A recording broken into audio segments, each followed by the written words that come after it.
आपने कभी ना कभी अपने किसी बड़े या फ्रेंड सर्कल में ये बात ज़रूर सुनी होगी कि आने वाली जनरेशन बहुत खतरनाक होने वाली है। अब खतरनाक का मतलब यहाँ पर कुछ भी हो सकता है ज़्यादा स्मार्ट हो या हो सकता है कि आज की जनरेशन के मुकाबले और ज़्यादा इविल हो। अब आने वाले चेंजेस का अंदाज़ा आप इसी बात से लगा सकते हैं कि आपके माँ-बाप के पास कितनी इन्फॉर्मेशन एंड टेक्नोलॉजी अवेलेबल थी और आपके पास आज क्या-क्या सहूलियत अवेलेबल है। और जो आजकल के बच्चे हैं, उनके बारे में तो आप जानते ही हैं। इन्होंने अभी तक पैंट में हगना भी बंद नहीं किया बट इनके पास मोबाइल की सारी जानकारी अवेलेबल है। जिस उम्र में हम चीज़ों के बारे में पढ़कर उन्हें इमेजिन किया करते थे, उस उम्र में आजकल के बच्चों के पास मोबाइल की छोटी-सी स्क्रीन पर सब कुछ अवेलेबल है। अब इस वीडियो में इन्हीं आने वाले बच्चों की यानी कि नेक्स्ट जनरेशन की बात होगी कि कैसे ज़रूरत से ज़्यादा इन्फॉर्मेशन इन्हें इविल बना देगी और इनके बचपन को खा जाएगी। और सबसे बड़ी बात, कैसे इन बच्चों को इनके माँ-बाप बर्बाद करने में कोई कसर नहीं छोड़ते, ये आपको थोड़ी देर में पता चल जाएगा। देखिए, टेक्नोलॉजी इतनी ग्रो कर चुकी है कि बच्चे, जवान, बूढ़े हर किसी को इसका यूज़ करने आता है। बट अगर सिर्फ बच्चों की बात की जाए तो टेक्नोलॉजी बहुत घातक हो सकती है। अब ये चीज़ समझने के लिए आपको इन्फॉर्मेशन और नॉलेज को समझना होगा। दोनों एक दूसरे के बिना अधूरे हैं। इन्फॉर्मेशन नॉलेज की तरफ बढ़ने का पहला कदम है। आपको किसी भी चीज़ की इन्फॉर्मेशन अलग-अलग सोर्सेज़ से मिल सकती है,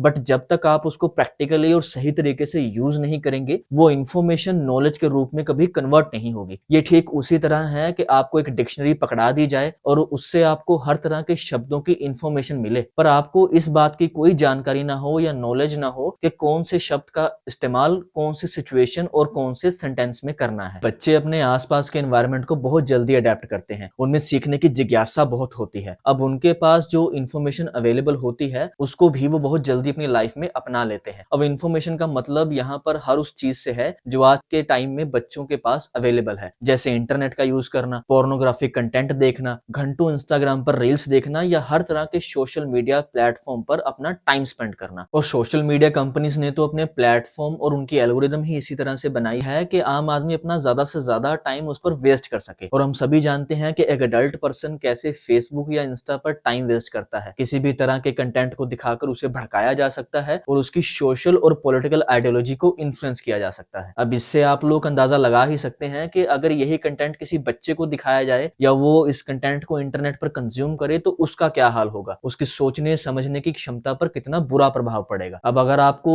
और ज्यादा डीप से समझना है कि सोशल मीडिया कैसे अपनी पकड़ बनाता है तो नेटफ्लिक्स पर एक सीरीज है सोशल डायलेमा, उसे एक बार जरूर देखिएगा। अब ये है एल्विन टॉफलर, एक अमेरिकन राइटर जो अपनी किताबों में टेक्नोलॉजी और फ्यूचर की बात किया करते थे। इन्होंने अपनी फ्यूचर शॉक नाम की किताब, जो कि 1970 में पब्लिश हुई थी, इस किताब में इन्होंने इंट्रोड्यूस की थी इंफॉर्मेशन ओवरलोड और ये बताया था कि जब हमें बहुत ज्यादा इंफॉर्मेशन मिलती है तो हमारे दिमाग में स्टिमुलेशंस बहुत बढ़ जाती हैं, हम रेस्टलेस भी फील करने लगते हैं। हमारा दिमाग एक समय में केवल कुछ जानकारी को ही प्रोसेस कर सकता है, इसलिए जब हमारे दिमाग में जरूरत से ज्यादा जानकारी दी जाती है तो हम ओवर एक्साइटमेंट में आ जाते हैं और अपनी डिसीजन मेकिंग पावर को खो बैठते हैं। और ऐसा ही कुछ आजकल के बच्चों के साथ हो रहा है, जो हर तरह की इंफॉर्मेशन के इन्फ्लुएंस में आकर बर्बाद हो रहे हैं। अब बच्चों के बर्बाद होने के दो सिनेरियो हमारी सोसाइटी में देखने को मिलते हैं। पहले सिनेरियो में माँ बाप का इस बात पर कोई कंट्रोल ही नहीं है कि उनके बच्चे इंटरनेट के थ्रू क्या क्या देख रहे हैं। आपने देखा होगा कि जो मॉडर्न पेरेंट्स हैं, जैसे ही उनका बच्चा थोड़ा सा बड़ा होता है बट अभी स्कूल जाने के लायक नहीं होता, वो उस बच्चे के हाथ में मोबाइल पकड़ा देते हैं, क्योंकि बच्चा है, बहुत ज्यादा एक्टिव है, जो कि होना भी चाहिए। पर माँ बाप दोनों दिन के शेड्यूल से इतने थके हारे घर में आते हैं कि बच्चे को टाइम नहीं दे पाते। बच्चों को जाने जाने में अपना मोबाइल हैंड ओवर करवा देते हैं ताकि बच्चा बिजी रहे, उनका दिमाग ना खाए। अब धीरे धीरे वो बच्चा बड़ा हो जाएगा, आउटडोर एक्टिविटीज में भी उसका कोई इंटरेस्ट नहीं रहेगा और ना ही आसपास के लोगों में मिलने में वो कोई इंटरेस्ट दिखाएगा। अब यही बच्चा जब बड़ा होकर इंटरनेट की दुनिया में कदम रखेगा तो ऑब्वियस सी बात है, वो कोकोमेलन तो देखेगा नहीं। जिस बच्चे को छोटे होते ही मोबाइल पकड़ा दिया गया हो, अब उसे चलाने में वो एक्सपर्ट हो चुका है। उसके पजामे का नाड़ा चाहे उसे खोलना या बांधना ना आता हो, पर उसे मोबाइल पर कौन सी चीज कैसे खुलेगी इस बारे में उसे सब कुछ पता है। जो हॉरेबल और 18+ कंटेंट 90s में पैदा हुई जनरेशन ने 20 की उम्र के आसपास जाके एक्सप्लोर किया था, वो आजकल के बच्चे बहुत छोटी उम्र में ही देख लेते हैं। वो वायलेंट पोर्न एक्सेस कर सकते हैं, मूवीज 18+ हो चाहे ना हो, उन्हें घंटा फर्क नहीं पड़ता। पर यही बच्चा जब नेगेटिव इंफॉर्मेशन के इन्फ्लुएंस में आकर कोई कांड कर देगा तो माँ बाप इस सोच में पड़ जाएंगे कि हमारी परवरिश में कहाँ कमी रह गई थी। वो ये भूल जाएंगे कि बच्चे के शरीर की देखभाल भले ही उन्होंने की है, बट बच्चे के दिमाग की परवरिश उसके मोबाइल ने की है, उसके इंटरनेट ने की है, उसकी सही डिसीजन मेकिंग पावर को जो खत्म कर चुका है। और इन बातों का एग्जाम्पल आपको आए दिन देखने को मिलते ही होंगे अगर आप न्यूज में पढ़ते हैं। जब खबरें सुनने को आती हैं कि स्कूल के बच्चे ने ही साथ के स्कूल के बच्चे का सेक्सुअली असोल्ट किया या रेप किया या ऐसे किसी क्राइम में इन्वॉल्व रहा, या जब कोई बच्चा अपने पेरेंट्स के सारे पैसे ऑनलाइन गेम्स में हार जाता है। किसी टाइम पर ऐसी बातें एक्सेप्शनल केसेस में आती थी, पर आजकल बस एक सर्च की जरूरत है और अंडर 18 इंसानों की काली करतूतें आपके सामने आ जाएंगी। अब ये तो मैंने आपको पहला सिनेरियो बताया जो एक्सट्रीम केसेस पर बेस्ड था, जिसमें पेरेंट्स को खबर ही नहीं है कि उनका बच्चा आखिरकार कर क्या रहा है इंटरनेट के ऊपर। पर जो दूसरा सिनेरियो है, यानी कि समाज का एक ऐसा हिस्सा भी है जो अपने बच्चों में इंस्टाग्राम रील्स का जहर उनकी रगों में धीरे धीरे उतार रहा है। माँ बाप अगर 18+ कंटेंट से अपने बच्चों को किसी तरह बचा भी लें तो वो उन्हें सोशल मीडिया से दूर नहीं रख पाते। एक समय था जब बच्चे लकड़ी की काठी और काठी पे घोड़ा गाया करते थे, पर आजकल के बच्चे मोए मोए करते नजर आते हैं। मेरा मतलब है कि हर उस ट्रेंड को फॉलो करते हुए नजर आते हैं जो इंस्टाग्राम के रील पर चल रहा है। और कुछ पेरेंट्स तो अपने बच्चों को एक्सपोजर के नाम पर इंस्टाग्राम का अकाउंट खुद बना कर देते हैं। फेम और पैसे के चक्कर में वो अपने बच्चे से हर उस तरह का कंटेंट क्रिएट करवा रहे हैं जो उसके बचपन को छीन कर उन्हें उम्र से पहले ही मैच्योर कर देता है। कुछ पेरेंट्स को ये बातें चुभ रही होंगी तो ये वीडियो आपको चुभाने के लिए ही बनाई गई है। कुछ तरह की इन्फॉर्मेशन होती है जो सही समय आने पर ही बच्चों की लाइफ में इंट्रोड्यूस होनी चाहिए, वही उनके लिए अच्छा रहता है। पर फिर भी इंस्टाग्राम रील्स पर बच्चे ऐसे बिहेव कर रहे हैं कि उनको देखकर आपके दिमाग में एक ही बात आएगी और वो ये कि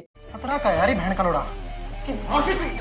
पर हमारी सोसाइटी की आयरनी ये है कि लोग बच्चों के ऐसे बिहेवियर को टैलेंट का नाम देकर ग्लोरीफाई कर रहे हैं। हम सब जानते हैं कि सोशल मीडिया प्लेटफॉर्म 12 साल से उम्र के बच्चों को ही अपनी एप्स पर आने की परमिशन देते हैं, पर इंस्टाग्राम पर आपको 12 साल से नीचे के बच्चे भी एक्टिव मिल जाएंगे और साथ में 12 से 18 साल के बच्चों को सारा डार्क कंटेंट जो 18+ है वो भी अवेलेबल मिल जाएगा। देखिए, हो सकता है कि आपका बच्चा इंस्टाग्राम पर रील्स क्रिएट करके स्टार बन भी जाए, पर आप थोड़ी देर के लिए बिना किसी लालच के ठंडे दिमाग से सोचिए कि क्या ये वर्थ इट है, क्योंकि आम आदमी अपने बच्चे से किसी और आम आदमी के बच्चे की फेम से इन्फ्लुएंस होकर ही रील्स बनवाता है ताकि वो भी टैलेंट दिखाकर पैसा कमा सके। पर आसपास लॉजिकल तरीके से देखिए, आपको कभी भी एक्टर्स, पॉलिटिशियंस, बिजनेसमैन और इवन बड़े इन्फ्लुएंसर्स का बच्चा भी रील्स पर नाचता हुआ नजर नहीं आएगा, क्योंकि वो लोग ये बात समझते हैं कि बच्चों के बचपन की क्या अहमियत होती है और सोशल मीडिया की लत का उन पर क्या प्रभाव पड़ सकता है। देखिए, स्कूल के एनुअल फंक्शन और को करिकुलम एक्टिविटीज में अपनी परफॉर्मेंस दिखाना और उसको टैलेंट बोलना अलग बात है, और दूसरी तरफ इंस्टाग्राम की एल्गोरिदम पर बने रहने के लिए हर 3 से 4 दिन बाद किसी छोटे बच्चे से रील्स बनवाना, दोनों में बहुत बड़ा फर्क है। और इस फर्क को समझने के लिए आपको अपने फेम और पैसे के लालच को एक्सपोजर का नाम दिए बिना लॉजिकली और एनालिसिस करके देखना होगा कि बच्चों को आसपास की कितनी इंफॉर्मेशन अवेलेबल होनी चाहिए। वीडियो को किसी एक पर्सन को जरूर शेयर कीजिए जिसके घर में कोई छोटा बच्चा है, और आप कमेंट में जाते जाते ये बताते जाइए, अगर आपको अच्छा खासा पैसा ऑफर हो तो आप अपने बच्चे को ऐसा कंटेंट बनाने पर मजबूर करेंगे जो उसके बचपन को बचपन ना रहने दे।